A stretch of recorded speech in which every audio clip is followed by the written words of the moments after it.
so much. I mean, we You will can go go to half. They're already kind of done. You can find a half lighting. I don't know what that one is. I just went off that one line. So turn that one on and then turn the other ones on. We can stop asking for so much. No. Yeah.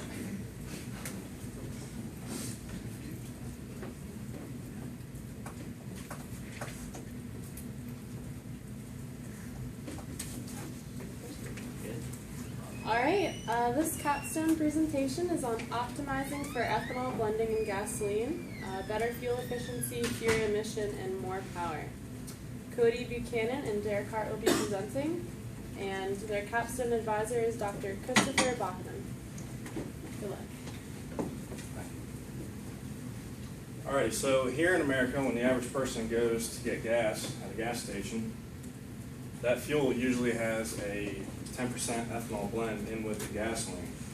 But what many Americans don't realize is that this E10 fuel that you're burning through your vehicle is actually giving you worse gas mileage. Typically around 3 to 4% fewer miles per gallon can be achieved on E10 as opposed to gasoline. So this leaves some room for some improvement, and that's really what the heart of our research was and what we try to correct. All right, so why do we want to save fuel? Obviously, we want to try to reduce America's need to consume so much oil, because we've even seen such a high demand that proposals have been set forth for offshore drilling off the Virginia coast and even hydraulic fracturing in Appalachia, and even specifically in Rockingham County. And we want to try to reduce fuel consumption to reduce emissions to help preserve the environment and potentially slow global climate change. And with all this fuel being burned through transportation, I mean, we really are seeing some environmental impacts. The transportation sector emits about 30% of all global warming emissions. And cars and trucks in America account for 1/5 of all the emissions that we put out. The U.S. totals about 3.2 trillion pounds of CO2 per year for gasoline vehicles. Every time you run your car and burn a gallon of gasoline through it, you're emitting about 19 pounds of CO2 per gallon on average. So if somebody drove here today to the symposium from Northern Virginia, you probably emitted about 100 pounds of CO2 just to get here, and you'll emit 100 pounds when you go back too.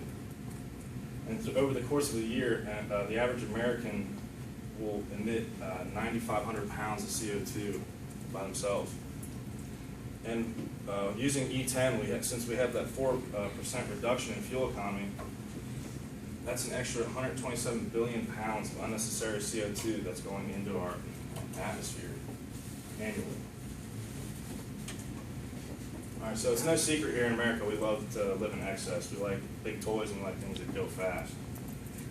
And the U.S. contains only about 5% of the world's population, but we consume 22% of the total oil production. Last year alone, we consumed 137 billion gallons of gasoline, and that was about 375 million gallons a day. And we're not slowing down. We got a 12% projected petroleum demand growth from now until 2040. And we're going to fill this growth by utilizing all the new known reserves that we're seeing now due to this shale revolution and newer technologies such as horizontal drilling and hydrofracking. And these newer technologies are really opening up doors for the oil companies, because what they're doing is they're going to old oil fields with currently what they thought were dry wells from older technologies, and even in the shale too, and they're just refracking those old wells, and they're actually able to get oil back out of those. And there's about 50,000 existing wells that serve as candidates for refracking right now in America. And currently our U.S. crude known reserves are now about 36.5 billion barrels. That's even higher than back in the 1980s. And the world reserves are showing the same increasing trend due to these newer technologies. All right, so we burn a lot of fuel, we're finding more of it, and we're wasting it when we put in E10 with our gasoline because we're getting fewer miles per gallon. So the question gets asked, why is there ethanol in our gasoline? Well, ethanol actually has a pretty long, extensive history.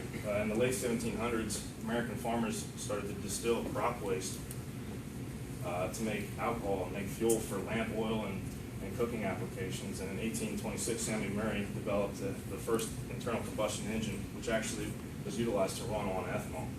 In 1860, there was about 90 million gallons of alcohol being produced from thousands of distilleries across the country, particularly just for those applications for fuel lighting and cooking.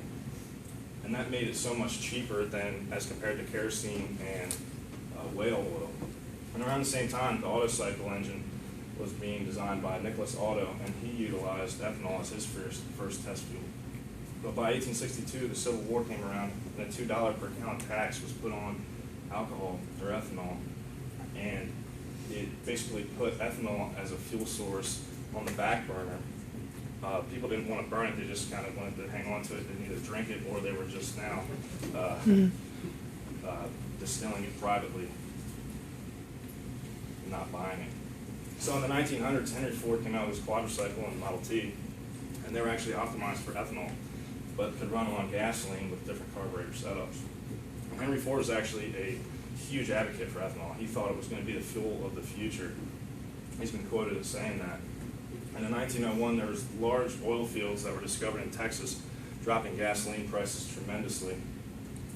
And in order to try to compete with Standard Oil and John D. Rockefeller's big company that he had amassed, the free alcohol bill was passed by Teddy Roosevelt in order to try to compete with oil. He wanted ethanol to compete with oil as a fuel because Rockefeller had monopolized the markets so much. And in the 1920s, experiments were even done with ethanol due to prohibition to try to reduce engine knock because ethanol has such a high octane value. But eventually, a couple years later, leaded gasoline took over the market because lead did the same thing as ethanol. It increased the octane, reduced engine knock, but it also acted as a lubricant for valves in the upper cylinder.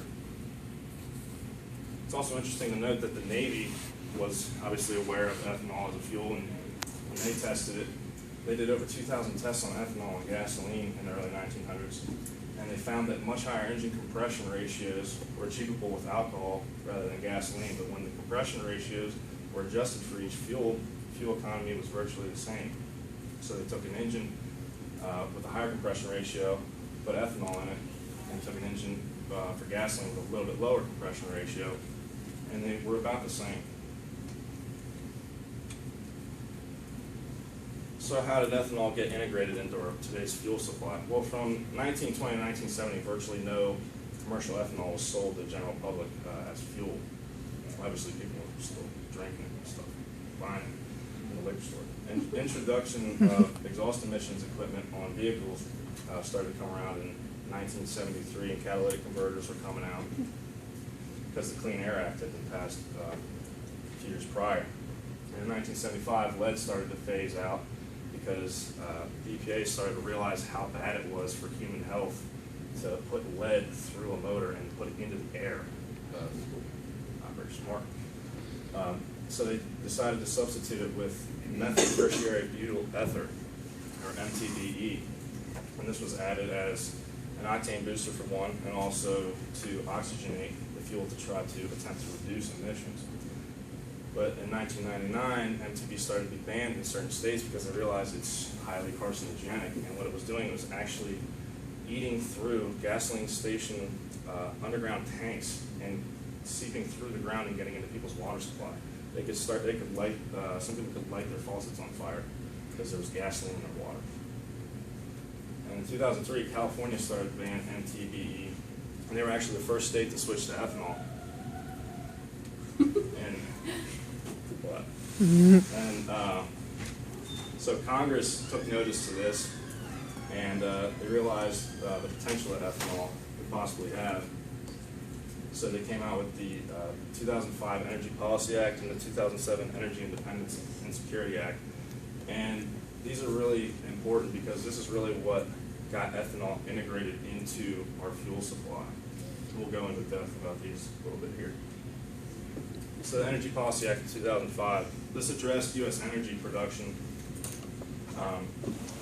over a multitude of different things, but one section in particular was renewable fuels. And Bush really signed this act to reduce our dependency on foreign oil. What they ended up coming out with was the renewable fuel standard, and they generated this. And what this did was set national minimum renewable fuel, or ethanol, to be blended at 4 billion gallons into our gasoline supply in 2006. And that had to be raised up to 7.5 billion gallons by 2012. So then 2 years later, they realized, well, hey, we could put a little more in there probably because we're producing so much of it. So the recent RFS is expanded to create RFS2. And RFS2 laid the foundation for emissions reductions of greenhouse gases, as well as further reducing the dependency on foreign oil and encouraging growth of the renewable fuels sector. So they came up with new mandates to put ethanol into our fuel, and then now they wanted to put 9 billion gallons in by 2008 and increase up to 36 billion gallons by 2022. This graph just kind of shows the growth of how they wanted it to kind of work out and get implemented into our fuel supply through the years. So it's really kind of important to understand what's going on here. Around the time these bills are getting passed, 2005, which is right here, our reserves were thought to be getting way lower, and our imports were really shooting up and hitting a peak. And they tried to combat that with these acts, with these acts. But eventually, hydrofracking took over and re-stimulating old wells, and you can see over the past 5 years, our oil reserves have just shot up, and they're still continuing to rise too. So we have the capability to make a lot of gasoline for cheap from all of our new oil supplies, but we still keep ethanol in our gas, and this is mainly due to the EPA trying to uphold the Clean Air Act and reduce emissions. So let's revisit the problem.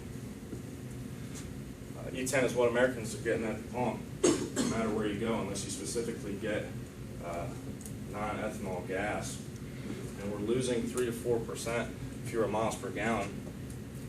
And what we eventually do is improve this. We said to ourselves, we can improve this, and that's what we ended up doing. All right, so let's get into the technical reasons of why E10 and pure gasoline are different and why you get fewer miles per gallon. So ethanol at the pump is 10% ethanol and 9% gasoline. And the engines in most vehicles are optimized for pure gasoline with air-fuel ratio requirements of 14.7 to 1, which means they need 14.71 parts air to burn 1 part fuel to get complete, or to try to attain complete combustion. Ethanol needs 9 to 1 air-fuel ratio. So you can see they're two completely different fuels with two completely different requirements. And when you mix the two together, you drop the air-fuel ratio requirements down to 14.1 to 1. And that's one of the big reasons that really affects internal combustion engines, is the air-fuel ratio requirements, as well as the lower energy density that ethanol contains. You can see in this graph down here, gasoline contains about 32.48 millijoules per kilogram energy density, and ethanol only contains about 21 millijoules per kilogram. So when you mix the two together, you drop the energy density from 32.48 to 31.34. And it's interesting to note that that loss is about 3.5%.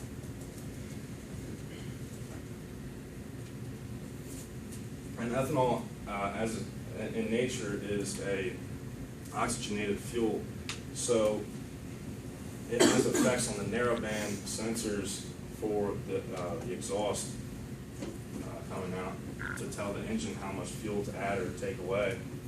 And as those unburned ethanol molecules are coming out, they're tripping up the narrowband oxygen sensors and telling the bike that is running too lean, or the vehicle that's running too lean, so you need to add fuel because it thinks that there's too much oxygen coming out. And also, if you remember what the Navy did with their tests, ethanol fuels need greater compression ratios to achieve better efficiency as compared to gasoline. So this is our test setup that we use for our experiments. We have our test motorcycle. It's a Harley-Davidson Sportster 1200 48 trim. And our Dynojet 250i dynamometer roller. And so the rear wheel is over the roller, and this mimics driving in real-world conditions, even though in the lab we're just driving on the dyno. We had an exhaust fan system to take away the exhaust. We had a dual cooling fan system. That keeps the engine running cool so it doesn't get damaged, and also what it does is it mimics wind in real-world conditions. And up top on the computer screen, you can see our dyno controls. Here we monitor RPM, vehicle speed, and the load, which we'll get into. Our final piece of equipment we used was an Infrared Industries 5-gas exhaust analyzer, shown in the little pop-up. And so we use that to monitor carbon monoxide, carbon dioxide, and nitrous oxides for our testing. We chose 3 common speed limits for American roads, 25, 45, and 65 miles per hour. And so to make our results realistic, we had to add a braking load to the dyno to mimic like the friction from driving down a road or wind coming into the motorcycle. And we use a combination of air and rolling resistance to find the correct load for each of the testing speeds. That equation there is the one for wind resistance driving down the road. It's the combination of the mass of the driver, the mass of the motorcycle, times gravity, CR, which is a dimensionless parameter which deals with the wind-affected area, and velocity. And so we found the CR, the wind-affected area, by taking a picture of Derek on the motorcycle with a square with a known area next to him. So we knew that was 100 inches square. Took the picture, went into a photo editor, counted the pixels of the known area, and then counted the pixels of Derek on the motorcycle to find the wind-affected area. And our results were 2.5 brake horsepower at 25 miles per hour, 5 brake horsepower at 45 miles per hour, and 10 brake horsepower at 65 miles per hour. We also had to set up an external fuel system for our testing. So these are pictures of our system. We measured fuel by weight for part of our testing. So we had this external fuel tank sitting on a scale, and that scale reads 1/100th of a gram plus or minus. So we had the fuel being drawn through lines by a fuel pump, through a fuel filter, through a regulator which maintained the same pressure as the internal regulator in the Harley-Davidson. And then through a T-valve so we could switch between the external system and the internal fueling system. And then we also measured fuel through injector opening times, which were recorded by the electronic control unit, the ECU. So we could look at the injector pulse width and see if the pulse widths were longer, the injectors were open longer and more fuel was being added, or if they're shorter, the injectors aren't open as long and we're saving fuel. The main tool we used for tuning is PowerVision and WinPV software that came with it. So the PowerVision is pictured there in the upper left. It's capable of data logging. So we would start a run, hit record, and then we could go back and sift through our data and look through all the variables and deal with the data to find our trends. And it attaches directly to the electronic control unit. It allows the electronic control unit to be reprogrammed. And once we flash our tune, it stays on there until we change it. So on the right, you can see the WinPV software, and those are the parameters that we can modify for tuning. And the ones that we mainly adjusted were VE, which is volumetric efficiency, closed loop bias, which took us a while to understand what that is that is the target voltage that the bike wants to see in the oxygen sensors. So it'll adjust fueling until it sees that voltage in the oxygen sensors, and we can change that to make the bike want to run leaner. And we also changed the spark advance, which deals with the ignition timing and when the blend is ignited. To prepare fuel for the test, for gasoline we use 87 octane with no ethanol added. We just got that from Liberty, but we had to make sure to get one without ethanol. And we took our gasoline baseline using this fuel on the stock motorcycle tune as it comes from the factory. Then we made E10 by using 87 octane with no ethanol in it, and we mixed this with Ignite E98 racing fuel, which is 98% ethanol. And we took our E10 baseline on the stock tune with this mixed fuel that we mixed in the lab, and then we also use that fuel for our tuning purposes. These are our results from the DuTune 1.0 and 1.1. And so on the graph you can see on the x-axis we have our speed and gear combinations. We have 25 miles per hour in second gear, 45 miles per hour in both third and fourth gear, and 65 miles per hour in fifth gear. And on the y-axis you can see our average fuel economy in miles per gallon. The gold on the far left is gasoline on the stock tune. Directly to its right is E10 on the stock tune. 2 over from gasoline is E10 with a lambda value of 1.1, and then all the way to the right is E10 with our custom tune that is a lambda value of 1.1 and 2 degrees ignition advance. So you can see from the graph that as soon as we go from gasoline on the stock tune to ethanol on the stock tune, we lose a lot of fuel economy. We're wasting fuel on ethanol without tuning. And throughout our tuning process, we were able to get that fuel economy back to where we weren't wasting that fuel anymore. And so we tested this for significance compared to E10 on the stock tune to see that yes, we are getting significantly more fuel with E10 on our tune versus the stock tune. And there were 10 trials done for each of these. To verify these results, we did on-road testing with the Duke Tune 1.1. The guy in the picture is German Mike. He can't be here today because he's back in his country, but he was our third team member.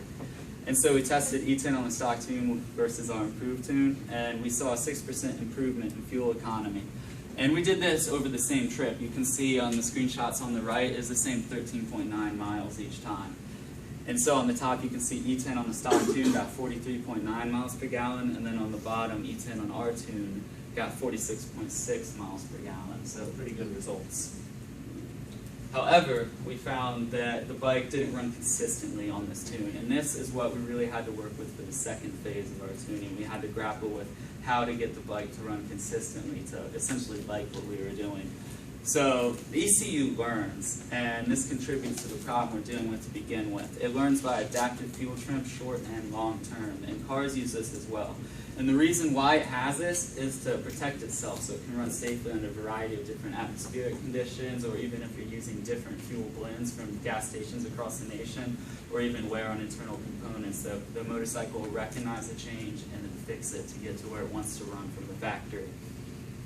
So the problem is it's not learning correctly because it uses the oxygen sensors to learn, and the oxygen sensors are fooled by the chemistry of E10. It's got oxygen in its molecular structure. And so they see the oxygen in the exhaust stream and think it's running lean, when in actuality it's not running lean, and that's why it dumps fuel. And all this is very important because the ECU can override our tuning if we let it.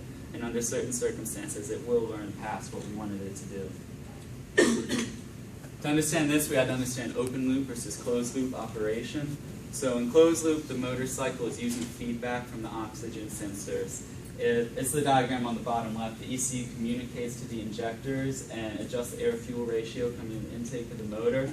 And then once this is burned in the exhaust stream, the oxygen sensors note the air-fuel ratio and communicate back to the ECU in a feedback loop, and it changes its commands in order to meet a target value. Whereas open loop, the bike is ignoring the oxygen sensors and it's just running off predetermined values that it feeds to the injectors to use. And that's the diagram in the bottom right. Strictly ECU to injector communication, no oxygen sensors. So we got to go over a little bit how an engine works and what we changed. So the key parameters we changed were volumetric efficiency. So we affected the air-fuel ratio, which changes the volumetric efficiency. It's essentially the ratio of how full the cylinders are with the air-fuel to how full they could be if they were entirely filled up. And also the ignition timing, which is when the combustible mixture is ignited by the spark plug. So there are 4 basic cycles to the Otto cycle engine. There's the intake cycle where the air fuel comes into the cylinder, and that is what we are affecting when we change the volumetric efficiency, is how much air fuel goes into the cylinder. There's compression, where the mixture is compressed to where it can be ignited. There's ignition, which is number 3 on the graph. That's when the spark ignites the mixture, and then the exhaust stroke, where the exhaust gases are pushed out. And the image on the bottom right is a cutaway of the Harley-Davidson motor. It's very similar to the one we use. In fact, this motor is representative of all modern internal combustion motors because it uses electronic fuel injection and communication with the oxygen sensors in the exhaust to adjust its fueling constantly. So we have a video of the cutaway in motion. You're going to see when the pistons go towards the top, there's a red light that's going to flash, and that symbolizes the spark, and that's what we're changing with ignition timing. And then when the pistons come down, the intake valve opens, and there's a blue light. That is showing the air-fuel mixture entering the cylinder, and that's what we're changing with the volumetric efficiency. These are the air-fuel ratio tables that we changed. On the top is the stock tune, and on the bottom is our Duke tune. So you can see on here this big red rectangle with lambda values of 1.0. These are cells where the bike is running in closed loop. Lambda value 1.0 symbolizes that it is communicating with the oxygen sensors and using their input to change the air-fuel ratio. So these cells are a mix. What they are as a result of specific RPMs and manifold absolute pressures, and that is those are cells you're going to reach when you're driving in everyday conditions. You're going to have any combination of these RPM and manifold absolute pressure. So what we did for our Duke tune is we changed the lambda value down to 0.993, and what that does is it takes the bike out of closed loop back into open loop. So by changing those values in those specific cells, the bike isn't listening to the oxygen sensors anymore. And we had to do that so that it wouldn't burn. This is the volumetric efficiency tables that we changed. The top is the stock one. And so what these numbers mean is this is for specific throttle positions in RPMs. And so a number of 80, for example, means that you're using 80% of the volume available to you for combustion. You're filling up 80% of that space. So on the bottom, you can see the changes we made. We decreased the volumetric efficiency. Here we took away 8% efficiency, and what that does is that decreases the amount of fuel that's being put into the cylinder. And this is how we made the bike run leaner. This is the ignition timing tables. Top is the stock one. And so what this is telling the bike when within the cycle to ignite the mixture. And the bottom, you can see the changes we made. We advanced it by 2 degrees. And we did this because leaner blends need a longer burn time to combust completely. And since we were leaning out the fuel, we had to advance the timing and ignite it earlier. Here are results. You can see for fuel economy in the top left on the x-axis we have our speed and gear combinations again, second gear 25, fourth gear 45, and fifth gear 65. And on the y-axis we have our miles per gallon, which is in the plus or minus the standard deviation. And so the gold bar is gasoline on the stock tune, the purple bar in the middle is E10 on the stock tune, and the purple bar on the far right is E10 with our Duke tune, the modified tune. And so you can see again that as we go from gasoline on the stock tune to E10 on the stock tune, that we lose fuel economy. And we were able to get this back once more with our tuning. You can see that on the purple bar on the far right, that we were able to even exceed the stock fuel economy in some instances. And our changes were statistically significant when compared to E10 running on the stock tune. For carbon monoxide, we really reduced the amount of carbon monoxide percentage being emitted in the exhaust stream. And this happens because carbon monoxide is a product of incomplete combustion, so it's what happens when not all your fuel is getting burned. And we were leaning out the blend so much and running so efficiently that there was almost no carbon monoxide being emitted compared to the other tunes. It was running very, very efficiently. And so that's why that graph looks that way, and it's of course statistically significant. For the carbon dioxide, it's important to note that we reduced the carbon dioxide emissions from the E10 on the stock tune to E10 on our tune in every scenario. So we were able to pollute less in that regard through our tuning. Nitrous oxides, we expected to see an increase in because heat is what facilitates the formation of nitrous oxides, and leaner blends run hotter, and we were running a leaner blend. However, we didn't get it to run as hot as we thought it would. So there wasn't really a significant increase in nitrous oxides in between any of these tunes.